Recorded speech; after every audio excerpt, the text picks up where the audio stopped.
انہوں نے جمعرات جمعہ کہا تھا، ہم نے لیکن جمعرات کی سمجھا ہے اور جمعرات پر اصرار کر رہے ہیں. ہم کہتے ہیں جتنی جلدی وہ اعلان کریں اتنا ہی اچھا ہے. یہ یعنی کہ گویا ہماری فیلنگ ہو رہی ہے کہ یہ جسے پنجابی میں کہتے ہیں کٹا کٹی نکلی جائے تو پتہ چلے کہ کیا صورتحال ہے، کیا صورتحال نہیں. شہزاد شاہ صاحب نے بالکل درست کہا کہ ملک کے حالات ایسے ہیں اور معاملات بھی ایسے ہیں اور ان سائڈ سٹوری بھی ایسی ہیں کہ لگتا ہے کہ عمران خان کو اصولی طور پر اگر وہ سیاسی آدمی ہے تو دھرنے کو پوسٹ پون کرنا پڑے گا. رائٹ. کچھ لوگ تو پہلے دن سے یہ کہتے آئے ہیں کہ عمران خان کوئی لانگ مارچ کہ بڑا مزہ آئے گا، پکنک ہوگی، یہ ہوگا وہ ہوگا. تو اس سے اندازہ ہوتا تھا کہ وہ اپنے لوگوں کو کہہ رہے ہیں گھبراؤ نہیں، کوئی مردے مارنے کی کہانی نہیں ہے، کوئی یہ ایسی لانگ مارچ نہیں جس میں آپ کو مصیبتیں اور سہنا پڑے جیسا کہ مذہبی جماعتیں لبیک والی یا دوسری جماعتیں سہ لیتی تھی یا طاہر القادری سہ لیتے تھے. ایسا کچھ نہیں ہوگا. بس بڑا آپ ایسے جلسوں میں آتے ہو، انجوائے کرتے ہو، اس میں بھی انجوائے کرنا، فیملیز آئیں گی، سب کریں گے. تو ایک پکنک کا مزاج وہ پیدا کرنے کی کوشش کر رہے ہیں جس میں مطلب یہ ہے کہنے کا کہ احتجاج بھی ہو. احتجاج تو ہوگا نا جی، اگر اتنے لوگ مختلف جگہوں سے نکل آئیں. یا ہو سکتا ہے کہ یہ کہا جا رہا ہے کہ مختلف شہروں میں وہ مظاہروں کی بات کریں اور کہیں کہ اس سے میں آغاز کر رہا ہوں. اصل میں عمران خان کے پاس اب وقت بھی کم ہے. وہ بار بار دھرنا لانگ مارچ کی بات کرتے ہیں لیکن اب یہ بات یہ ہے اب آخر پہ پہنچ گئی ہے. یہ نومبر کا مہینہ سر پہ آ گیا ہے اور نومبر کے مہینے کے لیے وہ ساری جدوجہد کر رہے ہیں. الیکشن کچھ نہیں. الیکشن تو ان کو یہ ہے کہ نومبر کا مہینہ خیر سے گزر جائے، نہیں خیر سے ان کے حوالے سے، اور جس کو وہ چاہتے ہیں تو اس کے بعد دیکھ لیں گے، الیکشن کرا لیں گے. اور الیکشن پھر ان کا خیال ہے کہ پھر نیوٹرل نہیں ہوتا. آج بھی انہوں نے کہا ہے کہ نیوٹرل تو ہونا جو ہے نا وہ جرم ہے. پتہ نہیں وہ شرک کہتے ہیں، کفر کہتے ہیں، کیا کہتے ہیں، ان کی مرضی ہے. تو مذہبی اصطلاحوں کے جیسے بھی استعمال کر لیں. تو بات یہ ہے کہ ملک کی بقا، بہتری، سلامتی کا تقاضا تو یہ ہے کہ اس وقت ایسی صورتحال پیدا نہ ہو. لیکن اگر عمران خان کے پاس دوسری طرف یہ مسئلہ کھڑا ہوا ہے کہ اگر اب بھی وہ کسی بات کا اعلان نہیں کرتے تو پھر میرا خیال میں ان پہ بہت انگلیاں اٹھیں گی اور ان کے پاس وقت نکلتا دکھائی دے گا. ہو سکتا ہے کہ ایسی صورت میں کوئی مڈ وے کا رستہ نکل آئے، ہو سکتا ہے کوئی مذاکرات کی شکل نکل آئے، ہو سکتا ہے کہ کوئی وہ ایسا اعلان کرے جو لانگ مارچ کا متبادل ہو، اور لیکن یہ کہ ان کی بات بھی رہ جائے اور احتجاج بھی ہو جائے اور جو وہ کرنا چاہتے ہیں، پریشرائز کرنا چاہتے ہیں، وہ بھی جاری رہے. میں کچھ نہیں کہہ سکتا لیکن عمران کے بارے میں پروڈکٹ کرنا جو ہے آسان کام نہیں ہے. تو اس کے لیے ہمیں سجاد میر صاحب جمعرات کا انتظار کرنا پڑے گا یا جمعے کا، آپ یہ کہہ رہے ہیں؟ ٹھیک ہے، انتظار کر لیتے ہیں. بالکل ٹھیک ہے. مسعود رضا صاحب آپ کی جانب آؤں گی، آپ کیا سمجھتے ہیں؟ سجاد میر صاحب کی بات کو آگے بڑھاؤں گا. معاملہ یہ نہیں ہے کہ وہ اعلان کریں گے یا نہیں کریں گے. اعلان تو وہ بالکل کر سکتے ہیں. لانگ مارچ ہوگا یا نہیں ہوگا یہ اصل سوال ہے. ہو سکتا ہے کہ عمران خان صاحب جمعے کو یا جمعرات کو کوئی اعلان کر دیں اور وہ 4 ہفتے بعد کی کوئی تاریخ دے دیں، اور پھر اس دوران یہ بھی ممکن ہے کہ وہ تاریخ مزید آگے بھی بڑھ سکتی ہے اور پھر حالات کیا ہوتے ہیں اس کے مطابق وہ فیصلہ کر سکتے ہیں. تو لانگ مارچ اس وقت مجھے نہیں لگتا کہ عمران خان صاحب واقعی کرنے کے موڈ میں ہیں. وہ جو ہائپ انہوں نے کریٹ کی ہوئی ہے، جو ایک ان کی جو مقبولیت کو وہ اپنے سمیٹ کے لے کر چلنا چاہتے ہیں کہ وہ بچی بھی رہے اور ایک ہائپ بھی کریٹ رہے، تو یہ اسی طرح سے آگے مجھے لگتا ہے چلتے جائیں گے. مجھے اس میں کوئی شبہ نہیں ہے، کوئی ابہام نہیں ہے کہ وہ جمعے یا جمعرات کو اعلان اس میں کر سکتے ہیں. لیکن سوال یہی ہے کہ لانگ مارچ ہوگا یا نہیں ہوگا، احتجاج ہوگا یا نہیں ہوگا جیسے وہ دعوے کر رہے ہیں. کیونکہ ایک بڑی واضح سی تبدیلی 2-3 دنوں میں نظر آ رہی ہے کہ وفاقی وزیر صاحب کا استعفیٰ آ گیا ہے. جو پی ڈی ایم کا اجلاس ہوا ہے اس میں جس طرح کی گفتگو ہوئی ہے، اپنی بے بسی کا اظہار کیا ہے کہ ہاتھ بندھے ہوئے ہیں، ہم کچھ کر نہیں سکتے، گورنر نہیں لگا سکتے، فیصلے نہیں کر سکتے. وزیر اعظم صاحب کہہ رہے ہیں کہ بیوروکریسی میری بات نہیں سنتی. تو یہ گفتگو اس وقت ہوتی ہے جب حکومت کے چل چلاؤ کا وقت ہوتا ہے یا حکومتیں جا چکی ہوتی ہیں. اور اسی طرح سے آپ دیکھیں کہ بلاول صاحب نے جو گفتگو کی پر ان کو تو معذرت بھی کرنی پڑی. تو حکومت کے اندر اتحادی اس کے ناراض ہیں. تو حکومت کے لیے بھی کوئی آئیڈیل وقت نہیں ہے. بہت ممکن ہے کہ وہ کوئی اعلان کریں اور اسی دوران جیسے سجاد میر صاحب نے کہا کہ مذاکرات کی کوئی راہ ہموار ہو جائے اور اونٹ یا کسی کروٹ بیٹھ جائے. تو مجھے تو ایسا معلوم ہوتا ہے. ٹھیک ہے، مسعود رضا صاحب کا بھی اس پر تجزیہ سامنے آ گیا ہے۔ ناظرین ابھی یہاں پر ایک بریک لیں گے اور جب ہم بریک کے بعد واپس آئیں گے تو ہم اپنے دوسرے ٹاپک کے حوالے سے بات کریں گے۔ وفاقی وزیر قانون عاصم نذیر تارڑ نے استعفیٰ دیا ہے، کیا وجوہات ہیں؟ انہوں نے تو ذاتی وجوہات لکھی ہیں اپنے استعفے میں۔ بریک کے بعد واپس آتے ہیں تو اس پر بات کرتے ہیں، ساتھ رہیے۔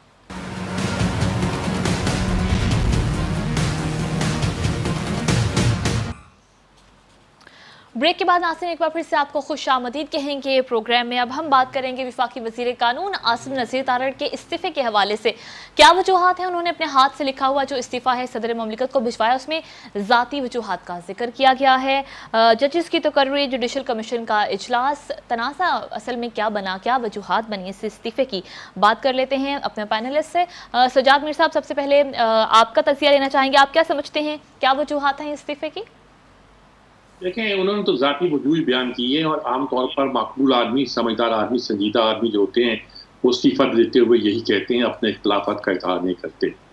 اور یہ خاندانی طور پر رفیق تارڑ کے خاندان جو ہے یہ مسلم لیگی ہے، بہت پکا قسم کا، بہت لائلسٹ ہے، کوئی شک نہیں کیا جا سکتا کہ یہ پارٹی سے کوئی ہٹ کر ان کو نقصان پہنچانے کے لیے کوئی فیصلہ کرے۔ آج وہ بیان آیا بعد کے صدر کا، ان کا بیان آیا ہے، وہ بہت امپورٹنٹ ہے۔ انہوں نے کہا یہ اصولی آدمی تھے، بڑے قانونی آدمی تھے اور اصولوں پہ کام کرتے تھے۔ ان کا خیال ہے، غالباً ان کی معلومات ہوگی یا کیا ہوگا، یا ان کا خیال ہوگا کہ انہوں نے استعفیٰ جو دیا ہے وہ اس بات پہ دیا ہے کہ ججوں کی تقرری کا جو مسئلہ تھا اس میں حکومت کے کہنے پر انہیں اور صاحب کو جو اٹارنی جنرل ہے ووٹ دینا پڑا۔ کچھ جج وہ ایک طرف تھے، چیف جسٹس ایک طرف تھے، اور لگتا یہ تھا کہ یہ تو فائتیسا اور منصور علی اور شاید ایک اور مسعود طارق، کیا نام، ہاں مسعود طارق کی، ان ججوں کے ساتھ جو مخالفت کر رہے تھے ان لوگوں کی تقرری کے، یہ ان کا ساتھ دیں گے، اور ساتھ دیا تھا پچھلی بار۔ اور اس بار یہی ہوا کہ انہی ججوں کو حکومت کے ارکان نے ووٹ دے دیا حکومت کے کہنے پر۔ کیوں ہوا، کیا نہیں ہوا، اب کچھ کہا نہیں جا سکتا، لیکن چیف جسٹس نے کہا تھا کہ ہم نے چونکہ فیصلہ دیا تھا پنجاب گورنمنٹ کے خلاف تو شاید حکومت ناراض تھی، اس لیے حکومت نے نمائندوں نے ہمارے خلاف ووٹ دیا۔ لیکن کہا جا رہا ہے کہ بھئی سینیارٹی کی بیس پر آپ منتخب کریں لوگوں کو۔ صرف ایک آدمی دیا گیا اور وہ چیف جسٹس اسلام آباد ہائی کورٹ کے ہیں عدل من اللہ، ان کو اس میں شامل کیا گیا۔ باقی لسٹ وہی تھی، لائن وہی تھی، 5 کی بجائے 4 جج تھے، ایک پر زیادہ اعتراض ہوگا ڈراپ کر دیا گیا تھا، اور ان میں سے بھی 2 وہ ہو گئے ہیں، ایک یہ ہو گئے ہیں۔ سپریم کورٹ میں ابھی 5 ججوں کی استعفیاں موجود ہیں۔ یہ کنٹروورسی سپریم کورٹ کی تاریخ میں پہلی بار پیدا ہوئی ہے، اور اس بات کا اعلان کرتی ہے کہ غالباً سپریم کورٹ میں ججوں کی تقرری کے طریقہ کار کے بارے میں کچھ اور طرح سوچنا پڑے گا۔ انہوں نے پہلے سوچا تھا افتخار چودھری کے زمانے میں کہ اس کے بعد ایک پارلیمانی کمیٹی کے پاس جائے گا، وہ اگر ریجیکٹ کر دیتی ہے تو سمجھا تھا کہ ریجیکٹ ہو گیا، لیکن وہ دوبارہ سپریم کورٹ کے پاس آتا ہے اپیل کی صورت میں، اور سپریم کورٹ اس کو اپروو کر دیتی ہے۔ تو اس کا مطلب تھا کہ سارا کام جو سپریم کورٹ کے ہاتھ میں آ گیا۔ اب پہلی بار نظر یہ بھی آیا ہے کہ عدالت کے اندر، سپریم کورٹ کے اندر، ہماری اعلیٰ عدلیہ کے اندر، عدالت عظمیٰ کے اندر ڈویژن ہے۔ سپریم کورٹ کے چیف جسٹس کو وہ لوگ کہتے ہیں کہ چیف جسٹس سپریم کورٹ نہیں ہوا کرتا، بلکہ سپریم کورٹ کے لیے ہر جج سپریم کورٹ کا حصہ ہے۔ تو اس طرح کی جو صورتحال پیدا ہوئی ہے یہ یقیناً تشویشناک بھی ہے، اور اگر تارڑ صاحب نے اس بات پہ استعفیٰ دیا ہے تو بڑی ہمت کی بات کی ہے، بڑی ضرورت کی بات کی ہے۔ کل کوئی آسمان جیلانی کے سیمینار میں شاید کسی نے کوئی نعرے بھی لگائے ہوں گے، اس کانفرنس کی بھی اپنی ایک رنگ ڈنگ ہے، وہ میں کچھ کمنٹ نہیں کرنا چاہتا، بہت لوگ اس کے مداح ہیں یا فالوورز ہیں یا کہتے ہیں، میں اس پہ کمنٹ نہیں کرنا چاہتا، لیکن اس کانفرنس میں کچھ نعرے لگے یا کچھ کہا گیا کہ آپ نے یہ کریں، شاید اس سے بھی یہ غصے میں تھے یا دل برداشت تھے یا کیا ہے، اور نتیجہ یہ نکلا ہے کہ انہوں نے استعفیٰ دے دیا ہے۔ اور اس حوالے سے انہوں نے ٹویٹ بھی کیا تھا، استعفے سے پہلے ٹویٹ بھی آیا تھا سجاد میر صاحب اسی بارے میں۔ جی اور ٹویٹ تو ان کا تھا، ویسے بھی انہوں نے گفتگو کرتے ہوئے کہا تھا کہ بھی اگر مجھے اپنی رائے کی بجائے سرکاری موقف کو بیان کرنا پڑا تو میں وہی بیان کروں گا، کیونکہ میں باؤنڈ ہوں حکومت کے موقف کو بیان کرنے کا، میرا مینڈیٹ وہی ہے۔ لیکن میری رائے جو ہے وہ مختلف ہو سکتی ہے. رائٹ. شہزاد چودھری صاحب, آپ کیا سمجھتے ہیں, تنازع اعظم نذیر تارڑ کو لے ڈوبا؟ نہیں, میں سمجھتا ہوں کہ اعظم نذیر تارڑ تو ایک سمٹم ہے, میرا خیال ہے وہ اصل جو مسئلہ ہے وہ کہیں اور ہے. دیکھیے ہمارا ملک, میں پہلے ذکر کر رہا تھا کہ سیاست تو بالکل آپس میں ڈیوائڈ ہو چکی ہوئی ہے اور خطرناک ہے. پارلیمنٹ نہیں چل پاتی, پچھلے 4-5 سال سے نہیں چلی, اور جو حالات ہیں وہ ہمارے سامنے ہیں. نہ معیشت سنبھالی جا رہی ہے, نہ کوئی لیجسلیشن ہو رہی ہے, یہ معاملات ساری اپنی جگہ پہ. اب اگر ہم اپنے اداروں کو بھی تفریق کی نظر سے دیکھتے ہیں اور تفریق ہوتے ہوئے نظر آتے ہیں, تقسیم ہوتے ہوئے نظر آتے ہیں, پھر بہت ہی خطرناک بات ہے. چاہے وہ ادارے جوڈیشری کے ہوں, آپ کے افواج کے ہوں, یا کسی اور جگہ کے ہوں, اور آپ کو یہ بیماری آہستہ آہستہ وہاں پر یہ اثرات سرایت کرتے نظر آتے ہیں. اب اگر یہ معاملات اس طریقے سے ہو رہے ہیں, اور وہ یعنی دیکھیے ایسا ہے کہ ایک کام چل رہا ہے, آپ پروگرام کر رہی ہیں, میں چاہوں تو میں آپ کے پروگرام کو نہیں چلنے دوں گا, میں کچھ ایسے معاملات کھڑے کر دوں گا جس سے آپ کا پروگرام نہیں چل پائے گا. لیکن ہم یہ پروگرام سب مل کے چلاتے ہیں. اسی طریقے سے ادارے اور ملک سب مل کے چلتے ہیں. جب اداروں کے اندر کوئی کام روکنا چاہے, بند کرنا چاہے, تو وہ کسی بھی طریقے سے کر سکتا ہے, کوئی وجہ بنا سکتا ہے, اصول پہ بنا لی, کسی اپنی وجہ پہ بنا لی, کوئی قوانین کی تبدیلی کی وجہ سے بنا لی. ورنہ آج تک یہ سب لوگ اسی طریقے سے کام کرتے ہیں. لیکن یہ ماحول ایسا بنا ہے کہ جس کا جی چاہتا ہے جہاں کھڑا ہو کے وہ تفریق اور تقسیم کریٹ کرتا ہے اور مشکلات کھڑی کر دیتا ہے ملک کے لیے.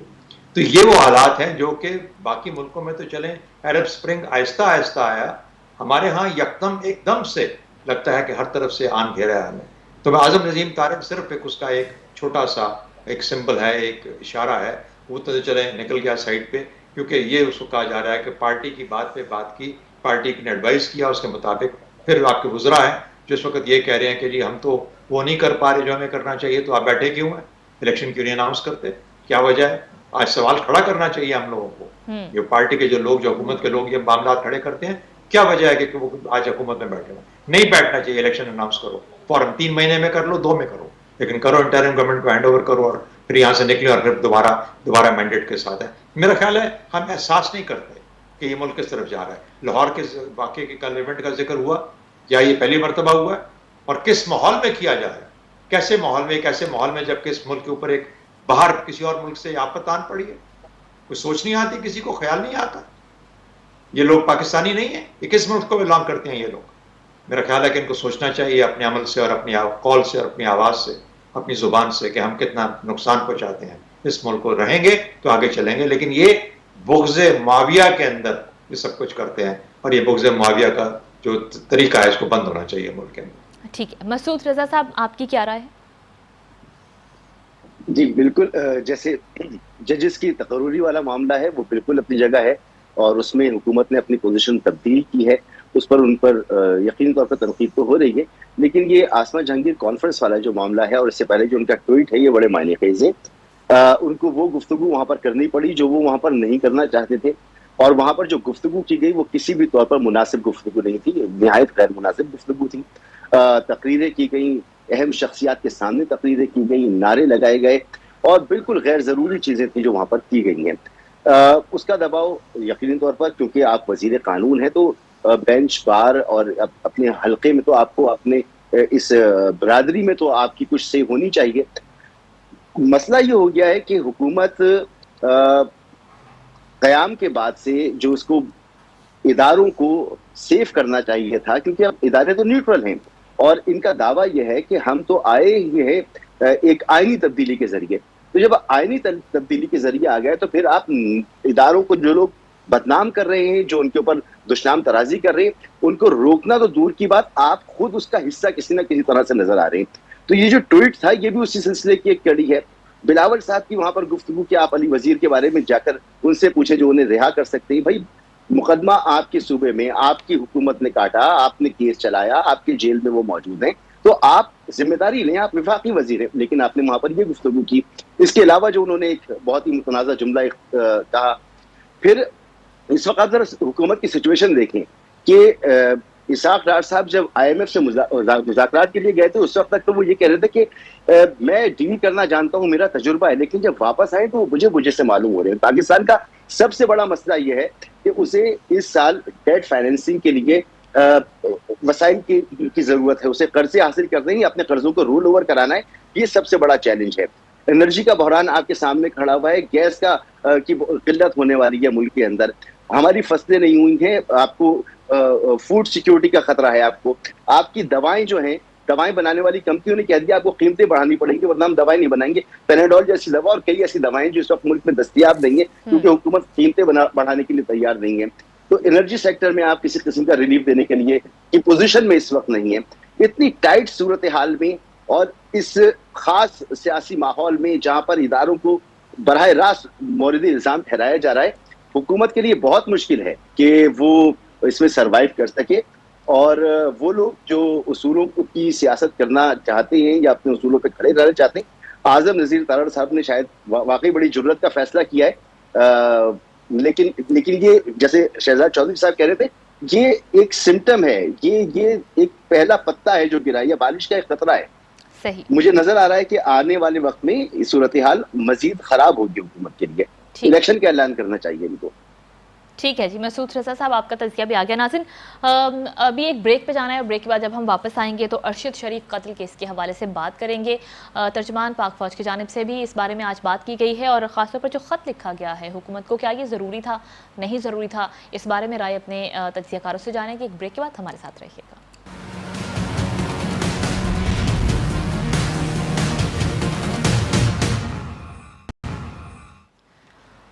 ناظرین, ایک بار پھر سے بریک کے بعد خوش آمدید کہیں گے پروگرام میں. اب ہم اپنے تیسرے اور آخری سیگمنٹ کی طرف بڑھتے ہیں. ارشد شریف قتل کیس کے حوالے سے بات کرتے ہیں. آج اس بارے میں ترجمان پاک فوج کی جانب سے بات کی گئی. انہوں نے کہا کہ تحقیقات ہونی چاہیے, ارشد شریف کو کیوں جانا پڑا, کون فائدہ اٹھا رہا ہے اس سارے معاملے کی. انہوں نے یہ بھی کہا کہ کینیا کے پولیس نے اس غلطی کو تسلیم تو کیا ہے, لیکن بہت سارے سوالات اٹھ رہے ہیں, اور بغیر ثبوت کے الزام تراشی کرنے والوں کے خلاف پوری قانونی کارروائی کی جائے.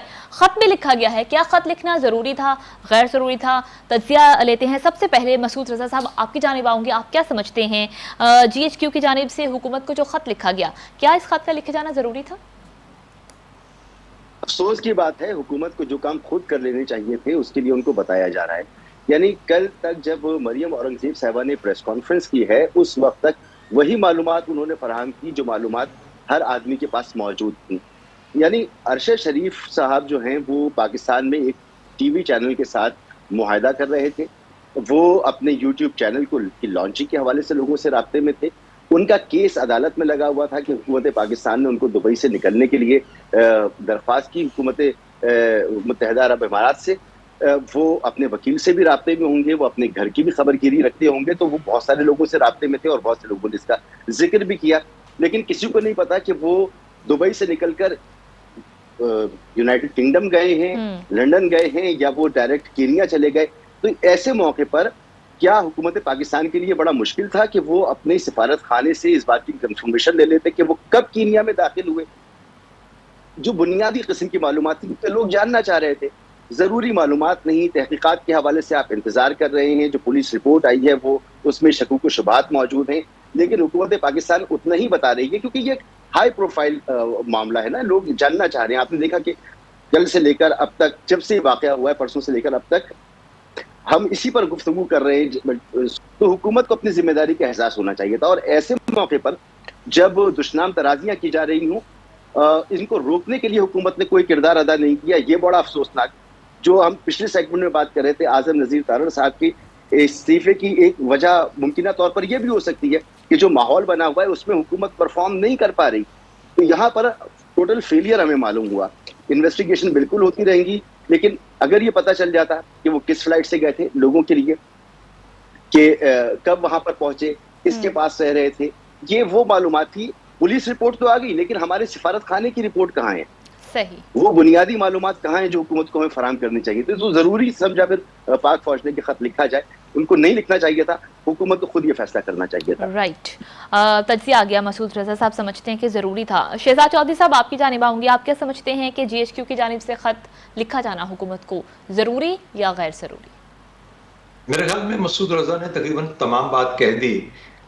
میرا صرف یہ میں ایڈ کرنا چاہتا ہوں کہ دیکھیے, سوالات بہت سارے اٹھ گئے ہیں, اور سوالات ایسے اٹھے ہیں کہ جو کہ اب اداروں سے ہٹ کے باقی اینٹیٹیز کی طرف ملک کے اندر بھی جا رہے ہیں. ملک کے باہر بھی موجود ہیں لیکن ملک کے اندر بھی جا رہے ہیں.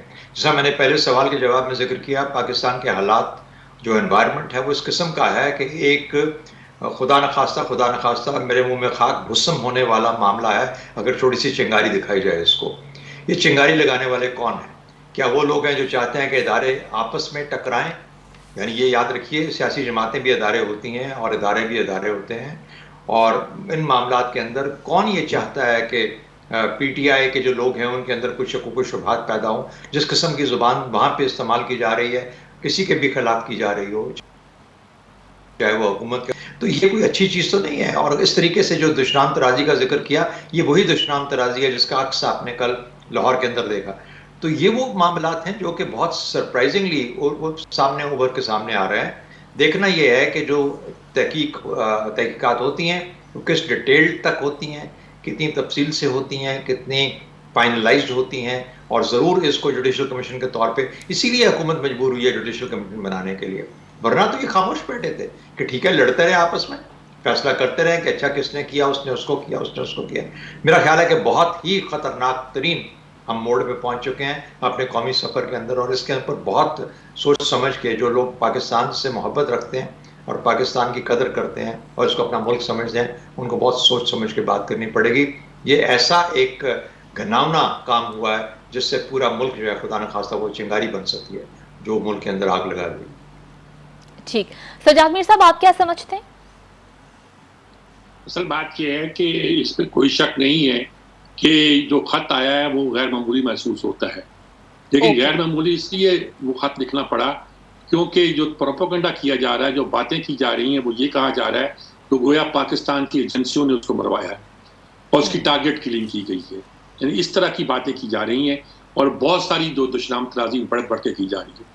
دیکھیے اس سے بہت سی باتیں سامنے آئے گی.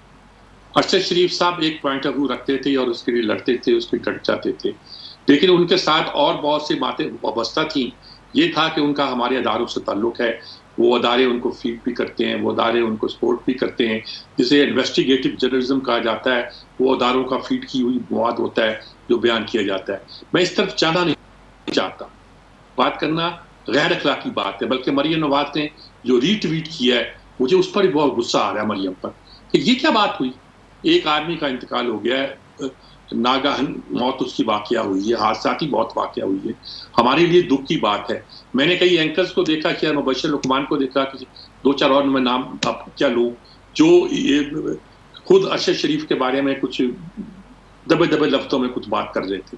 وہ ایسا نہ کیجئے گا کہ کل کلا کو بہت ساری باتیں جو ہیں وہ مرحوم کے بارے میں لوگ کہنا شروع کر دیں اور باتیں سامنے آنی شروع ہو جائے اور کی جائے. پاکستان میں بڑے بولڈلی کام کرتے تھے, لیکن اس بولڈلی کام کرنے کے ساتھ وہ ایک متنازع شخصیت بھی تھے, اور اس میں کوئی حرج نہیں ہوتا کہ ایک آدمی جو کہ اپنی بات کو ڈٹ کے کہنا چاہتا ہے اس پر اگر اختلاف نہیں, بلکہ لوگ تو کہتے ہیں جس سے کوئی اختلاف نہیں کرتا وہ خطرناک آدمی ہے, بلکہ بیہودہ آدمی ہے, لیکن اس سے آپ اسے کوئی اختلاف ہی نہیں کرتا.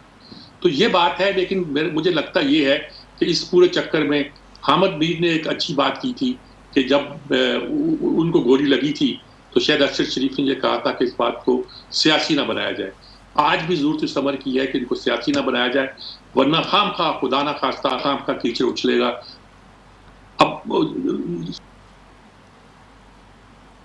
کرنا چاہتا ہوں کہ شہباز شریف کا جو اعلان ہے کہ جوڈیشل کمیشن بنایا جائے گا, کنونیکلی وہ پہلے آیا ہے, بعد میں یہ خط آیا ہے. ہو سکتا خط پہلے لکھا گیا ہو, لیکن جس طرح یہ ٹی وی پر آیا ہے, جیسے ہمارے میڈیا پہ آیا ہے, اس میں پہلے شہباز شریف نے اعلان کر دیا تھا کہ اس کی اسلام آباد ہائی کورٹ کو کہا جائے گا کہ وہ جوڈیشل انکوائری کرائیں اور جج کریں, تفصیل کے ساتھ آیا تھا.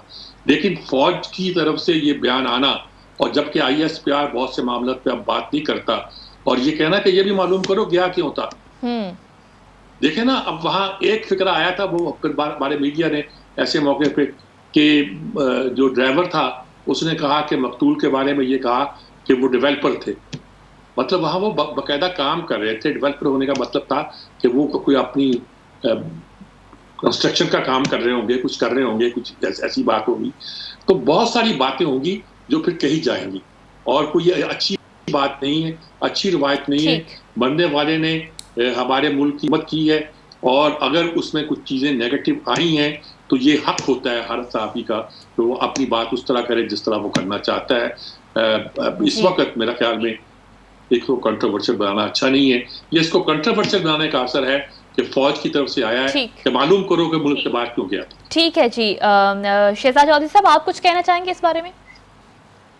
نہیں، میرا خیال ہے میں نے بات کہہ دی. میرا خیال ہے میر صاحب نے بھی جو بات کی اور ہم سب نے جو بات کی اس کا مقصد یہی ہے کہ جتنی ڈیٹیلڈ اور تفصیلی اس کی تحقیقات ہوں وہی پاکستان کے حق میں بہتر ہے، اور خام خواہ میں اس قسم کی جو افواہ بنانے والی بات ہے اور افواہ کا جو پھیلانا ہے وہ اس سے گریز کرنا چاہیے. بالکل جی، بہت شکریہ ناصرین، آپ نے ہمارا پروگرام ملاحظہ کیا. اس کے ساتھ ہی پروگرام کا وقت ختم ہو گیا. میں اپنے مہمانوں کا شکریہ ادا کرنا چاہوں گی. ہمارے ساتھ موجود تھے پروگرام میں شہزاد چودھری صاحب، سجاد میر صاحب اور مسعود رضا صاحب نے ہمیں جوائن کیا. ہمارے تمام پینلسٹ اور تجزیہ کاروں کی تجزیے کا بہت شکریہ.